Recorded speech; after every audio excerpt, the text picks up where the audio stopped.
todos os dias eu pratiquei sem saber um texto bíblico. Como? Nunca tinha lido a Bíblia, hein?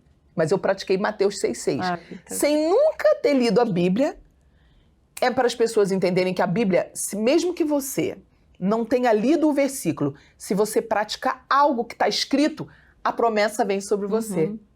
É tão poderosa a Escritura que se você praticar sem conhecimento, vem na tua vida. Isso é muito sério. E é o mesmo para o mal, né? Quando a pessoa pratica algo que a Bíblia avisa que vai trazer mal, vai trazer maldição, vai trazer tragédia, vai trazer coisa ruim, vai dar legalidade para as trevas. E a pessoa, sem saber, pratica, ela está também vai dar problema.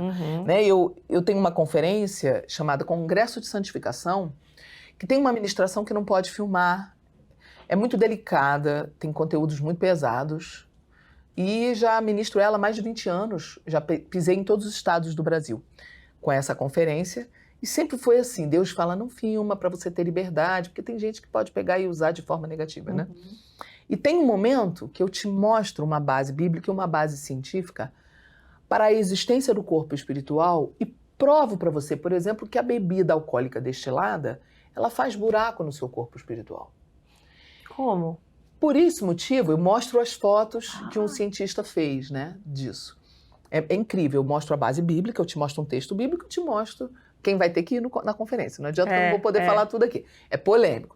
E mostro uma base científica. Eu sei que vai ficar todo mundo curioso, mas é para gerar curiosidade mesmo pra você ir. Quando você vê que eu estou fazendo congresso de santificação, você vai, tá? Nível 1, que é esse que é o básico da vida cristã, que é você saber as coisas básicas que você deve, que você não deve fazer. E aí, eu mostro, por exemplo, tem gente que pega, bebe uísque, vodka, cachaça, sem má intenção. Porém, a Bíblia fala dessa bebida, chama ela de bebida forte. A Bíblia separa o vinho da bebida forte, que é o fermentado, do destilado. O destilado é do mal. Por quê? Porque ele mexe e altera o seu corpo espiritual. Mais uma prova disso, para quem estiver nos assistindo, existem pessoas aqui, talvez estejam nos assistindo, de religião africana. Quem frequenta a religião africana sabe, quando a entidade, o espírito, né, vai incorporar numa religião africana, quem é que eles ingerem? O que eles colocam para dentro? Alguma bebida destilada, geralmente a cachaça. Faz parte do ritual, faz parte do culto deles. A pessoa, o médium, né, beber a cachaça. Por quê? Para abrir. Para facilitar o seu corpo espiritual. Ou seja, às vezes a pessoa sem má intenção, não tem má intenção. Tá bebendo e tá abrindo o seu corpo espiritual. E não tem nada demais, eu bebo em casa. Meu bem, demônio não respeita a parede, não. Espíritos das trevas também se metem no meio da vida. Às vezes você está ali na maior social, achando que não tem nada demais, e se estiver transitando no meio um espírito imundo, uma coisa maligna? É por esse motivo que a palavra de Deus é realmente o nosso guia, porque ela fala de tudo um pouquinho. E tem gente que fala, né, mas eu bebo, eu não faço escândalo nenhum, eu estou bebendo socialmente, mas não percebe que essa abertura do campo espiritual vai fazer com que outras coisas, às vezes ali naquele momento que você está bebendo, você pode estar super, né, comportada, social ali, mas começa a dar problema em outras áreas por conta dessa abertura do campo espiritual. Exato, porque isso aqui, a gente está falando aqui, tem gente assistindo a gente, Karina, que vai falar aonde está na Bíblia. Não vou te dar a base. Falar que é só se estiver embriagado. Mas eu tenho a base. Eu tenho a base bíblica e científica. Só que eu só compartilho na conferência, principalmente porque hoje em dia tem muitos que roubam o seu conteúdo e assumem e não te dão nem o direito autoral. Nós estamos vivendo um tempo feio na internet. Não, mas isso está na Bíblia. Mas eu não compartilho. Eu vou deixar você curioso, porque a pessoa quer para ficar refutando, ela não quer receber. Você quer mesmo, você vai no dia que você souber que eu estou fazendo, perto da sua casa, você vê um cartaz, você vê eu postando, você vai, que aí lá você vai tirar tema. Você vai, porque aí lá são 3 horas de estudo sobre esse tema. Ô, Sara, 3 e horas. tem a questão do vinho também, que o vinho de hoje não era o vinho que se servia O vinho de antigamente, hoje não é? é altamente alcoolizado, muito mais do que o vinho daquela época, que era um mosto. E a Bíblia fala para não se demorar no vinho. Então, o que a Bíblia fala? O que a ciência já comprovou, a medicina já comprovou, que uma pequena dose é vasodilatadora. Uma pequena dose. É como se fosse um medicamento. O vinho também tinha um propósito, naquela época, a nível de sobrevivência, pois não tinha geladeira nem filtro. E quando tinha um inverno rigoroso, a forma de armazenar água dentro de casa, como a pessoa armazenaria? Ou a pessoa ferveria a água, né? Porque a fervura, né, poderia acontecer, só que ninguém sabia nem que existia bactéria. Então eles não tinham entendimento, por exemplo, que tinha que ferver a água. A forma como se armazenava era através desse vinho, desse mosto, que era uma coisa mais suave, que não era como o vinho de hoje, né? Que vem já alcoolizadíssimo. Então, o que acontece? Existe muita coisa cultural que a gente precisa entender, mas tudo tem uma explicação. Voltando para o nosso assunto, que eu quis abrir esse parêntese para mostrar que às vezes, fazendo uma coisa que a Bíblia diz certa, a gente vai colher o fruto. E às vezes, fazendo uma coisa que a Bíblia diz para você não fazer ruim, você vai colher também um fruto podre da coisa ruim. Uma malignidade da coisa ruim. E muita gente fica confrontado quando eu falo isso aqui.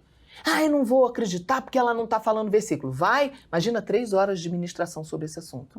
Tem que ter muito conteúdo bíblico para você ficar 3 horas falando de um assunto. Você vira a Bíblia para cá. Eu vou te mostrando base, e te mostro também uma base científica. Só que eu não me promovo em cima disso filmando, porque Deus falou para mim, né, que eu tinha que preservar. Algumas coisas têm que ser faladas num ambiente específico, né, com pessoas que estão desejosas de receber daquele ensinamento. Porque estamos vivendo um tempo onde tudo é motivo para as pessoas dizendo que foram ofendidas. Ah, me senti ofendido. Então a gente tem que tomar esse cuidado hoje. Eu tomo esse devido cuidado já há muitos anos e convido a todos que quiserem ir. Vai ser impactante para a sua vida. Justamente por quê? Porque é a realidade. A Bíblia, ela nos orienta e ela nos dá muitas vezes ali códigos para a gente seguir. Eu não sabia disso naquela época. Daí você Nunca tinha lido a Bíblia. Você ia para o seu quarto. Fui para o meu quarto. Praticar Mateus 6,6 sem nunca ter lido Mateus 6,6. Você vivia com seus pais ainda? Não, morava na minha casa, dividia a casa com a minha irmã e com meu irmão e com a minha filhinha, que eu tive antes de eu me converter. A Hannah hoje é uma adulta, mas ela era uma criancinha nessa época. E aí entrei no quarto, minha filha já estava dormindo. Nessa hora que a Andréia saiu, ela não estava dormindo, ela estava na escola. Entrei no quarto, tranquei a porta como a Bíblia diz. Fiz exatamente Mateus 6,6 que diz: quando orares, entra no teu quarto e fechando a tua porta, ora ao teu pai que vê o que está ali no secreto. Então a recompensa, o teu pai te recompensará. O teu pai que vê no secreto te recompensará. É como se fosse um código, uma lei espiritual. Eu quero ser recompensado por Deus, eu preciso praticar Mateus 6,6. Não existe intimidade com quem você não passa tempo sozinho. Não tem, não existe. Você nunca vai ter intimidade com o filho, com a filha, se você não gasta tempo com seu filho, com a sua filha. Você não vai ter intimidade com o cônjuge, se você não passa tempo sozinho com o cônjuge. Você não vai ter intimidade com amigos, se você não passa tempo sozinho com amigos. Você vai ter que ter essa prática. Eu não sabia de nada disso, mas fui fazer. Sem perceber. Instintivamente, quando a minha amiga saiu, eu tinha uma sede, porque eu descobri que eu não sabia de nada. Eu falei, não, mas agora eu quero saber. Quando eu tranquei a porta, eu comecei a andar de um lado para o outro. Não tinha louvor, tinha nada. E falava assim, Deus, dentro do quarto, eu sei que você existe, só que tudo que eu acabei de descobrir é muito novo para mim. Eu quero saber o resto dessa história. Eu quero saber se Jesus é Deus. Eu quero saber, porque eu já vi que o diabo existe. Então, Deus, se o diabo existe, o resto da Bíblia pode ser verdade, mas eu não vou acreditar simplesmente, aleatoriamente, do nada. Não, eu quero que você me fale. Agora que eu vi aquele sobrenatural, eu quero ouvir de você. E eu, abusada, imagina, não sei de onde que eu tirei isso, abusada, ousada e abusada, comecei a falar assim, bem forte. Não adianta você mandar padre, não adianta você mandar pastor, Não adianta você mandar um rabino, não adianta você mandar um espírita, um médium, um pai de santo, nenhuma religião. Se você não falar comigo, tem que ser você. Uhum.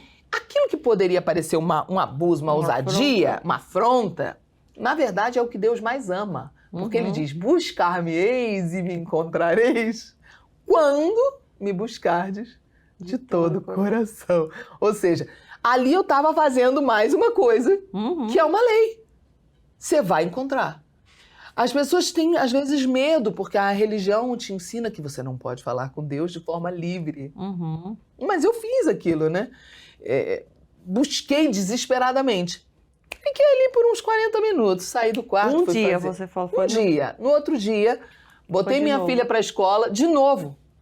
Só que eu não sabia que eu estava fazendo algo que era bíblico. No outro dia, eu fiz isso. Eu não tenho uma conta exata. Eu não sei se chegou a 2 semanas. Passou de uma semana. Mas eu acredito que foi em torno de uns 10 dias. Você insistiu, você não desistiu, né? De Eu querer. fiquei obsessiva pela verdade.